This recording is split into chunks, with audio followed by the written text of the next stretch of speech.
હરિઓમ, જય શ્રી કૃષ્ણ બધા બાળ મિત્રોને।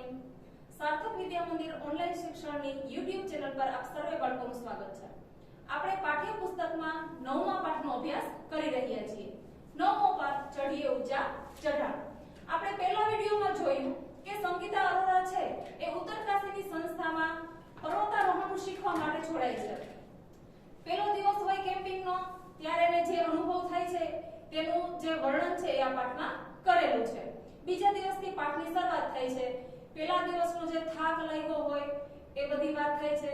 પછી 7મા નંબરનું જે જૂથ છે એ જૂથની તેને જૂથનાયક બનાવવામાં આવે છે।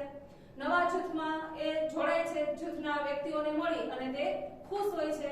આગળ એવું હતું કે નદી પાર કરવી। હવે આપણે એમાં જોયું હતું કે બીજા દિવસે એ લોકોને જે દરિયા પહાડ પર આવેલી જે નદી છે એ પસાર કરવાની વાત છે। આ બધું શક્તિ માટે ઠંડીમાં ગરમી જળા માટે। ત્યારથી આપણે જોઈએ તો ડેઈલી સવારે એ લોકોની તબીબી સારવાર થતી અથવા તો તપાસ થતી કે પહેલો દિવસ હોય, બીજો દિવસ હોય કે ત્રીજો દિવસ હોય। ડેઈલી સવારમાં એ લોકોનું ચેકઅપ થાય। જો એનું સ્વાસ્થ્ય સારું હોય તો જ તેને આગળ પહાડ ચડવા દેવામાં આવે। એ માટે તેને વિટામિન સી ની ગોળીઓ, લોહ તત્વની ગોળીઓ, વિટામિન વાળું ભોજન આ બધું તેને આપવામાં આવતું। દરરોજ એ પોતાની પટ્ટીઓ છે એ બાંધતા, એટલે કે કઈ વાગ્યું હોય તો તેની પર મલમ પટ્ટી કરતા અને બાકીના દિવસો ગણતા કે કેટલા દિવસમાં આપણે આપણું જે પર્વતારોહણનું કામ છે એ પૂરું કરશું, કે માઉન્ટ એવરેસ્ટ છે એ સર કરશું। આગળ એ પૂછે કે 8 કિમીની મુસાફરી બાદ અમે એક નદી પાસે પહોંચ્યા। હવે તેને પહાડ પરની જે નદી છે એ પાર કરવાની છે। એક કાંઠાથી બીજા કાંઠા સુધી જવા માટે જાડું જે દોરડું હોય એ દોરડું બાંધેલું હતું। દોરડું પકડી અને તેને નદી પાર કરવાની હતી। જો અહીંયા પૂછે કે બંને બાજુ ખીલા કે મેઘ સાથે મજબૂત દોરડું બાંધેલું હતું। હવે સંગીતા શું કહે છે કે હું થોડી ગભરાતી હતી, કેમ કે સ્વાભાવિક છે કે નદીને પાર કરવી હોય અને એમાં પણ દોરડાના સહારે નદીને પાર કરવાની થાય તો વધારે ગભરામણ થાય। એટલે એ કહે છે કે હું ગભરાતી હતી। મેં વિચારવાનું ચાલુ કર્યું કે દોરડું નીકળી જાય તો શું થશે।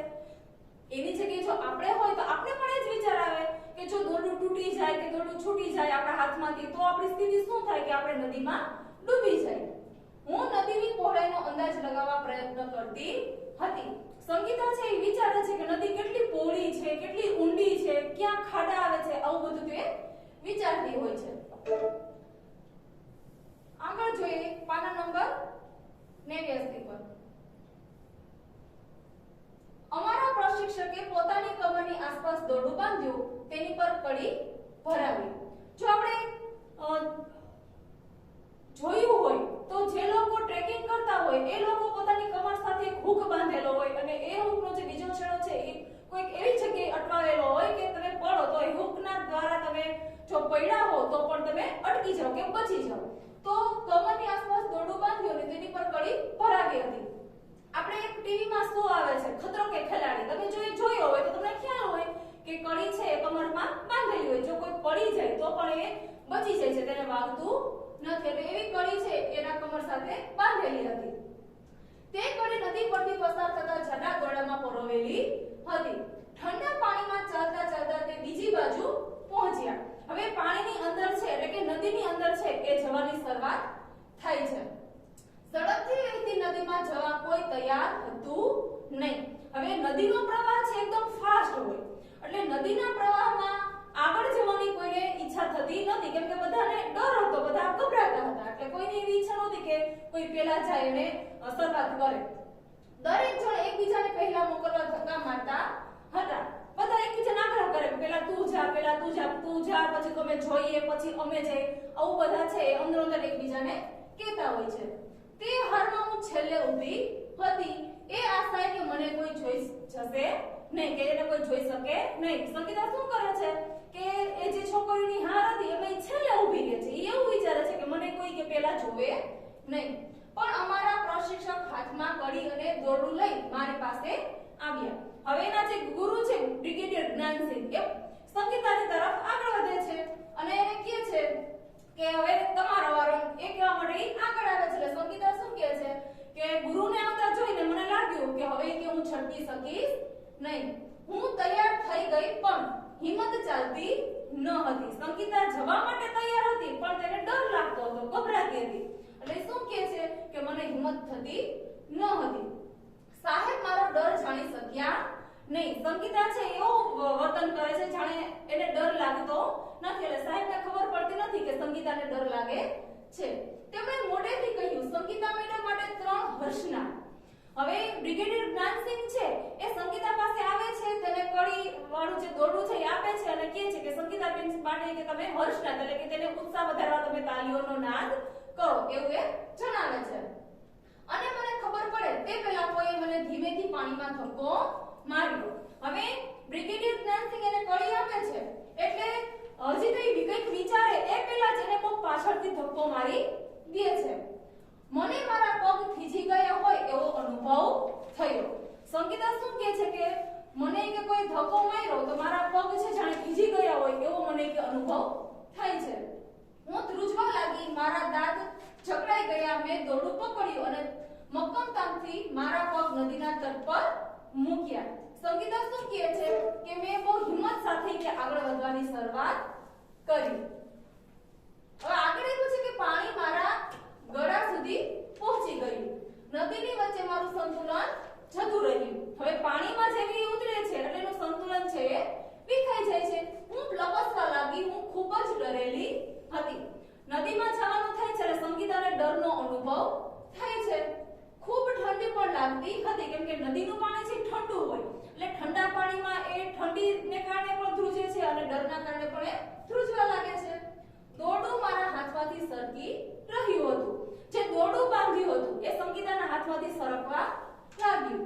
હું મદદ માટે બૂમો પાડવા લાગી. હવે નદીમાંથી જે પસાર કરવા માટે જે દોરડું પકડાયેલું હતું એ દોરડું તેના હાથમાંથી છૂટી જાય છે. એટલે દોરડું છૂટવાને કારણે નદીમાં ડૂબતી હોય એટલે એવો એને અનુભવ થવા લાગે છે. એટલે મદદ માટે બધાને બોલાવે છે.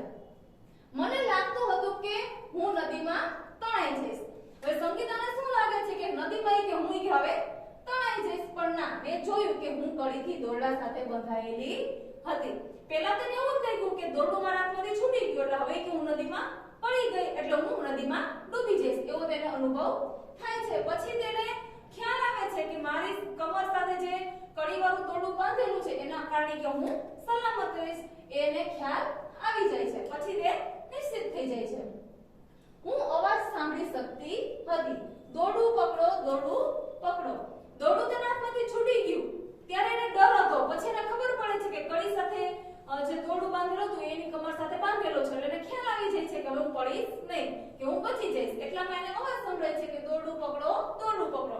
ટૂંકમાં કિનારે જે લોકો ઊભા છે એ લોકો સંગીતાને કહે છે કે બેન તમે દોરડું પકડી લ્યો, તમે સલામત છો.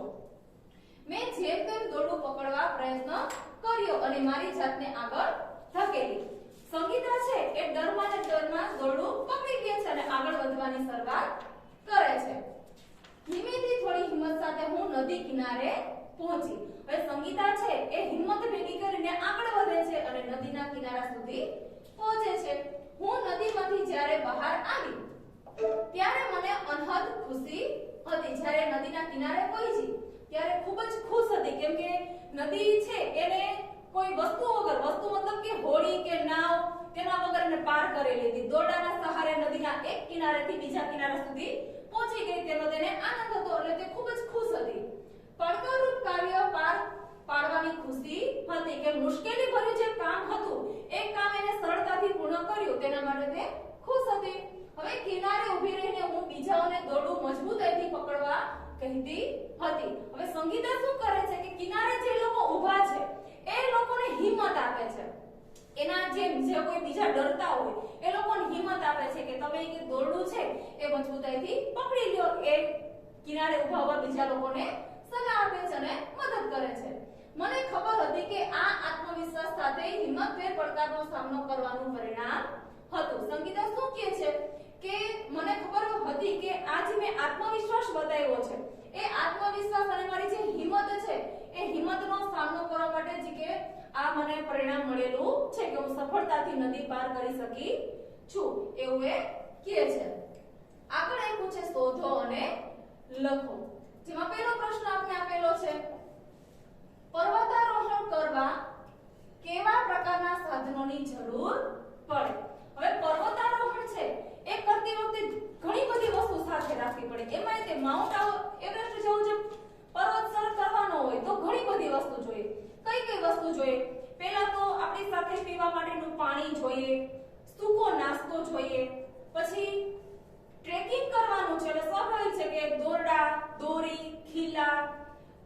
પછી પર્વત ચડવા માટે કાંટાવાળા કે અણીવાળા જે બૂટ હોય એ બૂટની જરૂર પડે, સુવા માટેની જે બેગ હોય એ બેગની જરૂર પડે, ઓઢવા માટેની ચાદર જોઈએ, તંબુ જોઈએ, આ બધી વસ્તુની જરૂર છે એ પડે છે.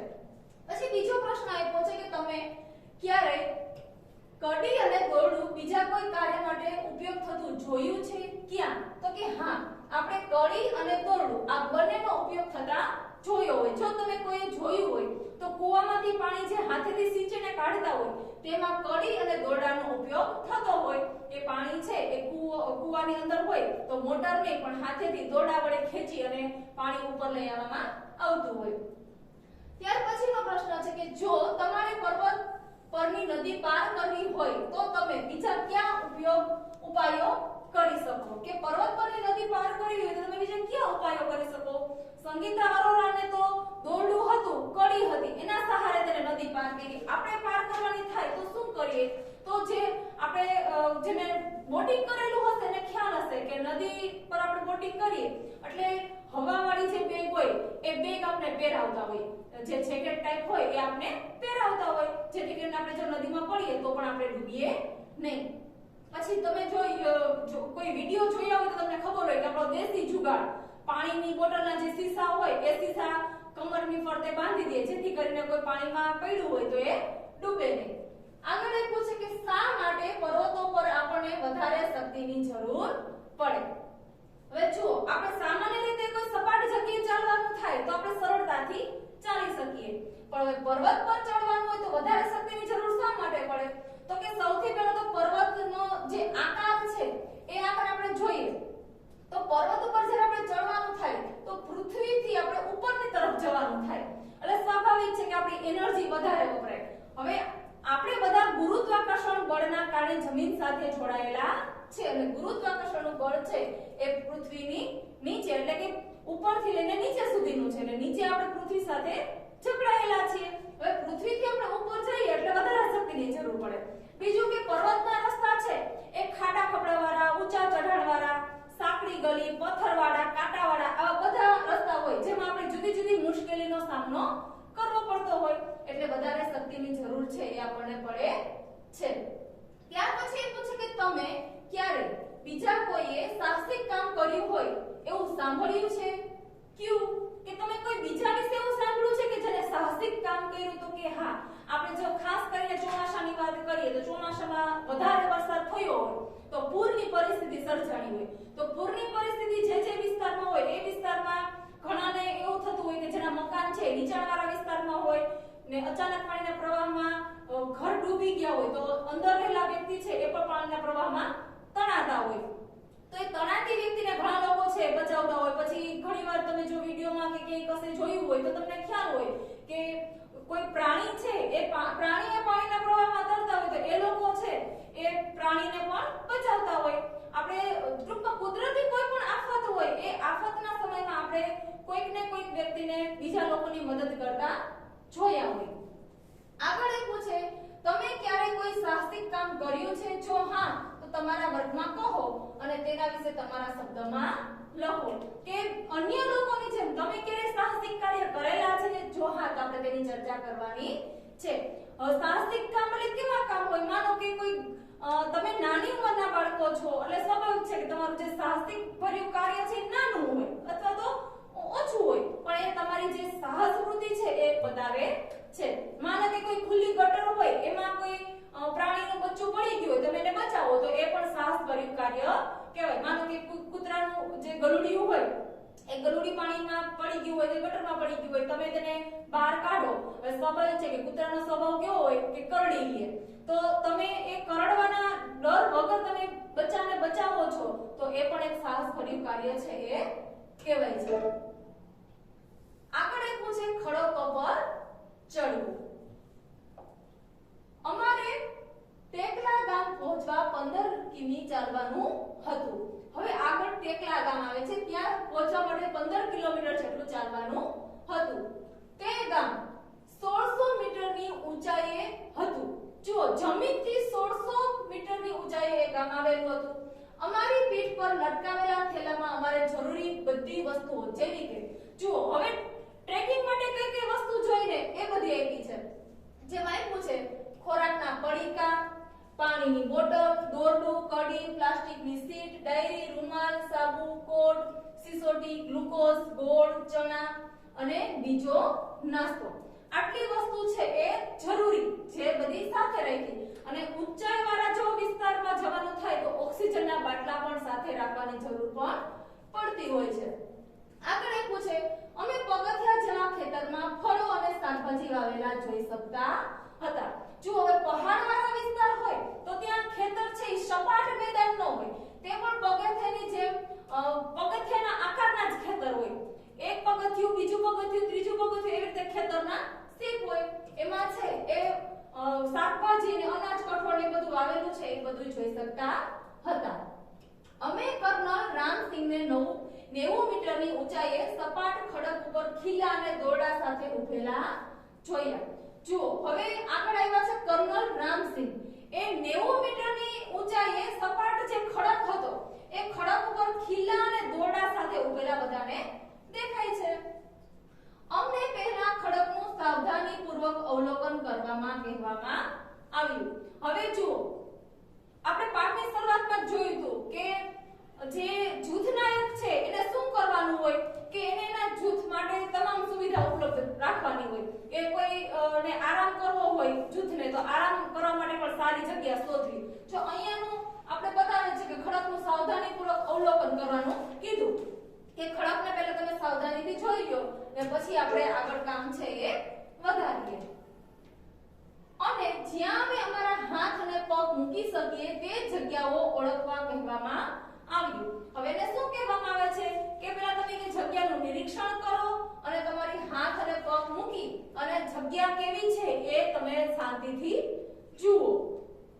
આજે હું પીછેહટ કરવાની નથી. હવે સંગીતા અરોરા છે તેમાં ઘણી બધી હિંમત આવી જાય છે. એ શું કહે છે હવે કે હું પીછેહટ કરીશ નહીં, હવે તો જે કરવું છે એ હું હિંમતથી આગળ વધી અને કંઈક કરી બતાવીશ. હું હારમાં પ્રથમ જ ઊભી રહી. હવે સંગીતા શું કરે છે કે એની જે હાર હતી, હરોળ હતી, એ હરોળમાં પહેલા નંબરમાં તે જઈને ઊભી રહે છે.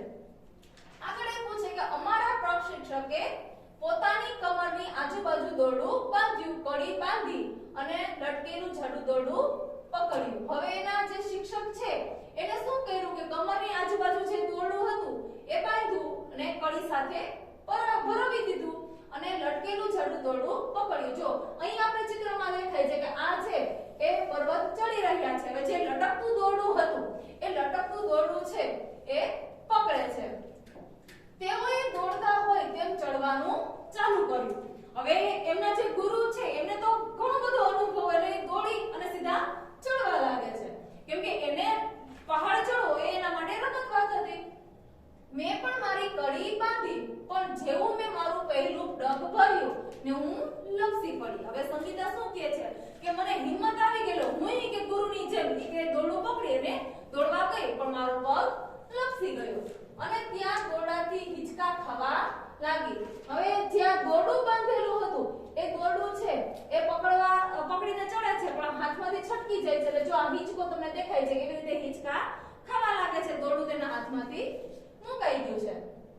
ચડતી વખતે તમારું શરીર 90 અંશના ખૂણે રાખો. હવે એના ગુરુ એને શું કહે છે કે જ્યારે તમારે પહાડ ચડવાનો હોય તો તમારું શરીર છે 90 અંશના ખૂણે તમારે રાખવું પડે. તમે જો સીધા ચડવા જાઓ તો તમે પહાડ ઉપર વ્યવસ્થિત ચડી શકો નહીં અને શરીરને આવી રીતે વાળવું નહીં. શરીર છે એ સીધું રાખવું જેથી કરીને તમને પહાડ ચડવામાં સરળતા રહે. મેં સાંભળ્યું તમારી પીઠ સીધી રાખો, વાળશો નહીં. હવે એના કારણે શું કહે છે કે તમારું શરીર છે 90 અંશના ખૂણે રાખો. સંગીતા સાંભળે છે અને પછી એના ગુરુને આગળ કહે છે કે તમારી પીઠ છે એકદમ સીધી રાખો, પીઠને વળવા દેશો નહીં. મેં ધ્યાનમાં રાખી, મેં અનુભવ્યું કે ખડક જે સપાટ જમીન જેવા છે અને ચડવાનું ચાલુ કર્યું. શું કહે છે કે મેં આ વાત ધ્યાનમાં રાખી અને મેં અનુભવ્યું કે ખડક છે એ પણ સપાટ જમીન જેવા છે અને ગુરુની વાત ધ્યાનમાં રાખી અને ખડક છે એ ચાલવાનું ચાલુ કરે છે. પછી જ્યારે નીચે ઉતરવાનું હતું જેમાં દોરડાનો ખાસ પ્રકારે ઉપયોગ થાય જેને રેપલિંગ કહેવાય છે. હવે ચડવાનું તો શીખાઈ ગયું, હવે ઉતરવાની વાત છે. ઉતરવા માટે પણ ખાસ નિયમ. હવે જે ઉતરવાની જે રીત હતી જેમાં દોરડા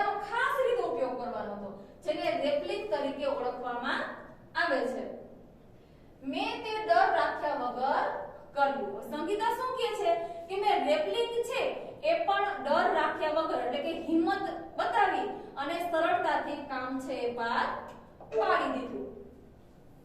આગળ એક પૂછે કહો તમે ક્યારે ઝાડ પર ચડ્યા છો? હવે પ્રશ્ન એ પૂછે કે તમે ક્યારે ઝાડ પર ચડ્યા છો? હું મારી વાત કરું તો હા, હું ઝાડ પર ઘણી વખત ચડેલી છું. અમારા ઘરે એક બદામનું ઝાડ હતું. બદામના ઝાડ ઉપર હું ઘણી વખત ચડેલી છું. તમને કેવું લાગ્યું? પહેલી વખત ચડ્યા હોય આપણે કોઈ પણ જગ્યાએ ઝાડ ઉપર હોય કે કોઈ દીવાલ ઉપર હોય તો પહેલી વખત આપણે ડરનો અનુભવ થાય. પહેલી વખત આપણે સરળતાથી ચડી જાય, પછી બીજી વખત આપણે હિંમત આવી જાય. એટલે હિંમત આવી જાય પછી આપણે એ કામ છે એ સહેલું લાગે. આગળ એક પૂછે કે તમને ડર લાગ્યો? તો પહેલી વાર લાગ્યો, પછી ડર લાગતો ન હતો. તમે ક્યારે નીચે પડ્યા છો? તો હું મારી વાત કરું તો હું હજી સુધી ક્યારે એ ઝાડ ઉપરથી પડેલી નથી. ઉલટાનું આપણે જ્યારે ઝાડ ઉપર ચડીએ એક વખત આપણે સફળતા મળે એટલે બીજી વખત આપણે એ કાર્ય કરવાની ખૂબ મજા આવી જાય. બીજો પ્રશ્ન આપ્યો છે તમે ક્યારે કોઈને નાની દિવાલ પર ચડતા જોયા છે? તો હા, કોઈ નીચી દિવાલ હોય તો તેની ઉપર આપણે ચડતા છે ઘણા લોકોને જોયા હોય. તમારા વિચાર દિવાલ ચડવી અને ખડક ચડવાનું જે કામ છે એમાં શું તફાવત છે? તો દિવાલ ચડવાની વાત આવે તો દિવાલ ચડવી છે એ સહેલી છે. જ્યારે ખડકની વાત આવે તો ખડક ચડવો એ ખૂબ જ મુશ્કેલી ભર્યું કામ છે. પહેલો તો ખડક છે એ ઉબડ-ખાબડ હોય, સીધા ચઢાણવાળા હોય, પથરાળ વિસ્તાર હોય, કાંટાવાળો વિસ્તાર હોય તો એ બધામાંથી ચડીને પાર થવું એ પણ એક મુશ્કેલી ભર્યું કામ છે. આગળ એક પૂછે એક રમૂજી બનાવો. ચલો હવે એક સરસ મજાની વાત આવે છે. ઘટના જ કંઈક એવી છે કે જે આપણે રમૂજ ઉપજાવે. તારીખ આપી છે ફેબ્રુઆરી મહિનાની 14 તારીખ 1984 ની સાલ. સાંજ પડી ગઈ હતી. પછી શું થયું? ખાનદોનબીન. હવે આ ખાનદોનબીન એટલે કોણ? જે મિઝોરમની છોકરી હતી તે, જે માત્ર મિઝો ભાષા જાણતી હતી. એ ખાનદોનબીન છે તેને ભૂખ લાગે છે. હવે એ લોકો ભૂખ લાગી એટલે શું કરે છે કે અમારી પાસે કંઈ જ ખાવાનું ન હતું. ટ્રેકિંગ પર ગયા, જેટલો નાસ્તો સાથે સૂકો લઈ ગયા તે કદાચ ખતમ થઈ ગયો હશે. એની પાસે કઈ નાસ્તો ન હતો એટલે શું કરે છે કે તે વાડ કૂદીને ખેતરમાં ગઈ. હવે ત્યાં જે પગથિયાવાળા ખેતર હતા ત્યાં ફરતે વાડ બનાવેલી હતી. એ વાડને કૂદી અને ખેતરમાં જાય છે.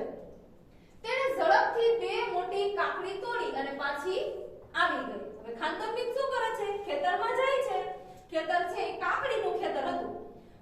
કાકડીના ખેતરમાં જાય છે અને બે કાકડી તોડી અને ફટાફટ પાછી આવી જાય છે. તરત જ એક સ્ત્રી પાછળ આવી અને તેને તેની બેગથી પકડી. હવે જે ખેતરના માલિક હોય એને ખબર પડી જાય છે કે કોઈ કાકડી તોડવા આવ્યું એટલે એ દોડે છે. એ દોડે છે એટલે ખાનદોનબીન પણ દોડવા લાગે છે અને ખાનદોનબીનની પાછળ એ ખેતરના માલિક છે એ પહોંચી જાય છે અને ખાનદોનબીનની જે પીઠ પર લટકાવેલી બેગ હતી બેગને પકડી લે છે. તે ખાનદોનબીનને પોતાની ભાષામાં કંઈ કહેવા લાગી.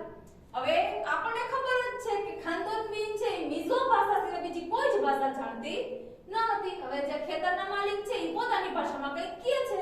હવે શું કહેતા હોય કે ભાઈ એના ખેતરમાંથી કાકડી ચોરી છે એટલે એ કંઈક ઓળું સવળું કહેતા હશે, પણ ખાનદોનબીન છે એ કંઈ સમજતી નથી.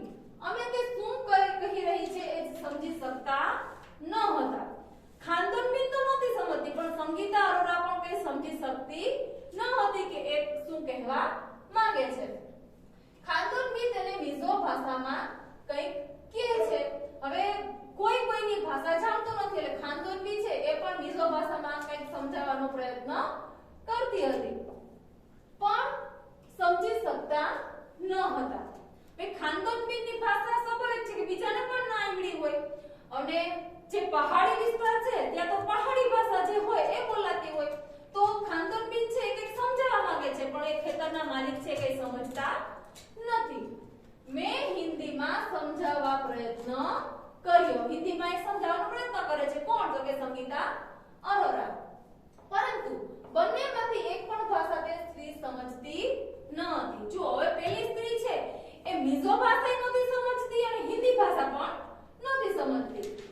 અંતે મેં મારા હાથ માફી માંગવા છોડ્યા. હવે સંગીતા શું કહે છે? ઈશારાથી સમજાવે છે. એ હાથ જોડે છે અને કહે છે કે ભાઈ અમારી ભૂલ થઈ ગઈ કે અમને ભૂખ લાગી હતી. એ હાથ જોડી અને માફી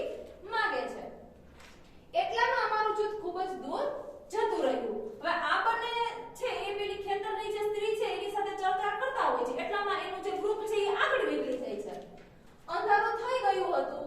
મને લાગ્યું અમે રસ્તો ભૂલી ગયા છીએ. હવે શું થાય છે કે એક તો સાંજ પડી જ ગઈ હતી, બધા આગળ નીકળી ગયા, એટલે સંગીતા અરોરાને લાગે જ છે કે હવે કે આપણે પાછળ રહી ગયા છીએ અને રસ્તો ભૂલી ગયા છીએ. અમે સાચે જ ડરી રહ્યા હતા. હવે સંગીતા અરોરા અને જે ખાનતનવી છે બે જ વ્યક્તિ સાથે હતા અને બંને એકબીજાની પાસે જાણતા ન હતા. એટલે બંને છે ડરે છે કે હવે તો ફાઇનલી કે આપણે કે ખોવાઈ જ ગયા, કે હવે કે આપણે ગ્રુપના જે લોકો છે, આપણા જે જૂથના લોકો છે તેને નહીં મળીએ તો શું થશે એવું એ વિચારીને ડરે છે. અને અમારી બેટરીથી પણ રસ્તો જોઈ શકતા ન હતા. અંધારું થઈ ગયું હતું. એની પાસે જે ટોર્ચ હતી એ ટોર્ચથી પણ એ રસ્તો છે જોઈ શકતા ન હતા. ઠંડી હોવા છતાં મને પરસેવો થવા લાગ્યો. સ્વાભાવિક છે કે જ્યારે આપણે ડરતા હોય ત્યારે આપણે ખૂબ જ પરસેવો વળે. તો અમને પણ એવું થાય છે, રાતનો સમય હતો, ઠંડુ વાતાવરણ હતું, તો ઠંડીના કારણે પણ એ લોકો પરસેવેથી રેબઝેબ હતા કે ખૂબ જ ડરતા હતા. મેં ખાનતનબેનનો હાથ જોરથી પકડી રાખ્યો. હવે બંને શું કરે છે? એક તો એકબીજાની પાસે સમજતા નથી, બંને ખોવાઈ ગયા છે. હવે બંને એકબીજાનો હાથ એકદમ જોરથી પકડી રાખે છે. મેં મોટેથી બૂમ પાડી, તમે બધા ક્યાં છો? હવે સંગીતા શું કહે છે કે મેં કે ખાનતનબેનનો હાથ પકડી લીધો અને મોટેથી બૂમ પાડી કે તમે બધા કે કઈ જગ્યાએ છો, કે અમે ભૂલા પડી ગયા, આવું એ કહે છે. તમે મને સાંભળી શકો છો? એ પૂછે છે કે તમને કે મારો અવાજ સંભળાય છે? અમે બંને જુદથી અલગ થઈ ગયા છે, આવું એ કહે છે. પર્વતોમાં મારા અવાજના પડઘા પડતા હતા. પર્વતના જે ખુલ્લો વિસ્તાર છે એ ખુલ્લા વિસ્તારમાં સંગીતાના અવાજના પડઘા પડે છે. અમે બંને મોટેથી અમારી સિસોટી વગાડવા લાગ્યા. એની સાથે જે સિસોટી હતી એ સિસોટી બંને વગાડવા લાગે છે અને અમારી બેટરીનો પ્રકાશ ફેંકવા લાગ્યા. એમની પાસે જે ટોર્ચ હતી એ ટોર્ચનો જે પ્રકાશ છે એ ફરતો આવી રીતે ફેલાવે છે કે કોઈ જો ટોર્ચનો પ્રકાશ જોઈ અને સમજી જાય કે આપણને અલગ પડી ગયા છે એટલે ટોર્ચનો ઉપયોગ કરે છે. કદાચ જૂથને ખબર પડી કે અમે ખોવાઈ ગયા છીએ. અમે દૂરથી સિસોટીનો અવાજ સાંભળ્યો અને સંકેત સમજાઈ ગયું. હવે આ લોકો ટોર્ચ ફેરવતા હતા, સિસોટી વગાડતા હતા, બૂમો પાડતા હતા, એટલે જૂથને ખબર પડી ગઈ કે આજે સંગીતા અને ખાનતનબેન છે એ બંને અલગ પડી ગયા છે. અમે એકબીજાના હાથ જોડથી પકડ્યો અને રાહ જોવા લાગ્યા. સંગીતા શું કહે છે કે અમે બંને એકબીજાના હાથ જોડથી પકડી રાખ્યો અને અમે અમારો જે જૂથ છે એ જૂથના લોકો આવે ત્યાં સુધી કે આપણે રાહ જોઈને બેસીએ એવું વિચારી અને મને બેસી રહે છે. હવે આગળ શું આવ્યું કે ખાનતનબેન છે એ શું કરે છે કે અમારે વાત ચાલુ રાખવી જોઈએ. હવે બંનેને એકબીજાની ભાષા તો આવડતી નથી, વાત કરવી તો પણ કઈ રીતે કરવી, એટલે ખાનતનબેન એક ઉપાય કરે છે. શું ઉપાય કરે છે તો કે મિઝો ભાષામાં ગીત ગાવાનું ચાલુ કરી દે છે. ખાનતનબેનને મિઝો ભાષા તો આવડતી હતી એટલે પોતાની ભાષામાં ગીત ગાય છે. થોડો સમય પછી અમે જૂથના સભ્યોને અમારી તરફ આવતા જોયા. આપણને ટાઈમ પાસ કરવા માટે ગીત ગાય છે. થોડી વાર થાય છે એટલે જૂથના સભ્યો છે એ તેની તરફ આવતા હોય તેવું તેને લાગે છે. અંતે અમે ફરીથી જૂથ સાથે હતા. ચલો અહીંયા સુધીનો અભ્યાસ છે એ આપણે અધૂરો છોડીએ છીએ. પછીનો અભ્યાસ છે એ આપણે પછીના વિડિયોમાં કરીશું. ફરીના વિડિયોમાં મળીએ. ત્યાં સુધી બધાને જય શ્રી કૃષ્ણ.